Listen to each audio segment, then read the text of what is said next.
It is May the 27th. Brian, I haven't seen you for a month, but let's get caught up quickly. I guess it hasn't been an exciting month. I think we're still up on the year, but I haven't liked the looks of the last 30 days. Yeah, the month to date in Canada down 1.92%, and in the U.S.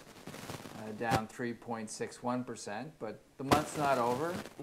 A couple more days next week, and we'll see what happens. But year to date, Canada we're up 4%, and the U.S. we're up 3%. So well, we're grinding it out. In an economy that, you know, it's not a fast recovery by any manner or means. Just a reminder, the great book out, Carmen Reinhardt and Ken Rogoff studied 400 years of financial crisis. Ooh. They warned us in the book, the average turnaround for an economy that did suffer financial crisis is 7 years. Yeah. So depending how you count it, maybe we're in year 2 or 3. Yeah, heading for the halfway part. I'm hoping for 3. Yeah. We're further along the line, but this is it. This is all you're going to get. Well, they got themselves in a mess of trouble in the U.S. I mean, look at the housing numbers still. They're awful. Housing continues to drop. Foreclosures are happening, and there's, you know, it's just dropping the prices, which again is feeding into the bank system. And well, it's taking the bank stocks down. And certainly over the last month, if not 2 or 3 months, the bank stocks have close to hitting new lows. Certainly Citi hit a new low. But they did that 10-for-1 consolidation, which gives them, I mean, I know I allude to our math, but the math is so bad on that reverse split that they did. The, you know, the Bank of America is, you know, back down to $11. But so, these are going to make money someday, big money, but they're not attractive as stocks yet? The thing is, what another element of our work suggests that still the balance sheets are impaired. Yeah. Those bad assets are still there. Those bad mortgages are still there.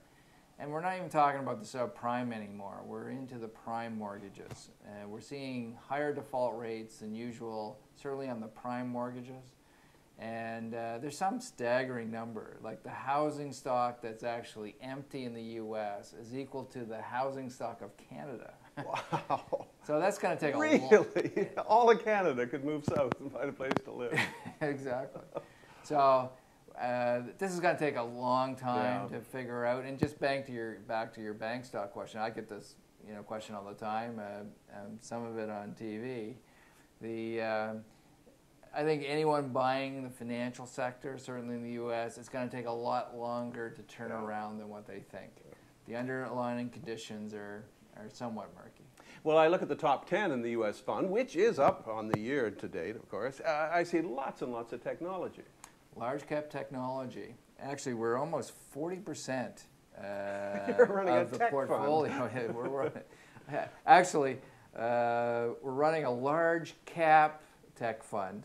Cisco, Intel, Microsoft. It's actually amazing. Actually, it was yesterday. I think a hedge fund manager suggested that Steve Ballmer leave, and actually the stock was up 2%, 3%. So the market kind of agrees. So there's huge value in these companies, and we haven't bought Hewlett Packard yet, but I'm sure that's coming in because that's going down at very, very poor earnings. Well, if you like to, what do you make of LinkedIn? Were you in on the IPO? No. No. We're probably a quarter away from looking at LinkedIn. That's right. Yeah. But LinkedIn last Thursday, for those who don't know, had an IPO, came out at 45, went to 122, I think, at the high. It's now the dot-com bubble all over again. Here it is at 87. I think this is very fascinating. I think there's another tech bull market possibly forming, and that'd be very exciting. The market wants to provide capital to social media. Yes. Social media, I think, is the next big thing, certainly on the internet. Certainly as a value manager, which we are, this is far removed from what we do. But it's interesting to look at the math. Not a problem. No fear is going to show up in any of the portfolios. But keep an eye on this. I think it's very, very interesting. And I remember the comments of last time these internet companies went public in terms of laughing at valuation, how it wasn't justified or whatever. But look at the companies today, the Yahoos, etc.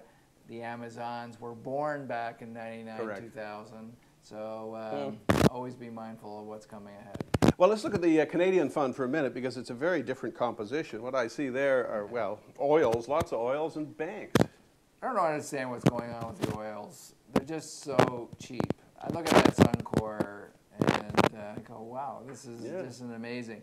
Now, it didn't get to 35, which would be an absolute Christmas present, but still at 40, 41. Came with earnings, increased estimates, still our largest position. But we own 40% of our portfolio now are in oils. For whatever reason, the market doesn't like them here, but I do. Large amounts of value there. So. And the financials, you won't touch the U.S. financials, but you don't have a problem with the Canadians. You know, you just come across that Canadian border, and we just absolutely love yeah, we're 30% financials, and they've already reported this week. Great numbers, few disappointments, CIBC, maybe BMO. But no, they're doing their thing.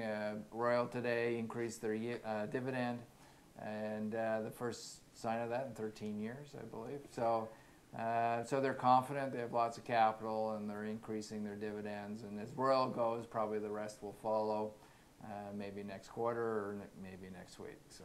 Well, keep grinding it out, Brian, because it's worth it, and protect my capital. It's about grinding, and well, I think we still do well for the year. I mean, but it's all about grinding. You're right, and it's good to see you again, Michael. Nice talking to you, Brian. See you in a month or less.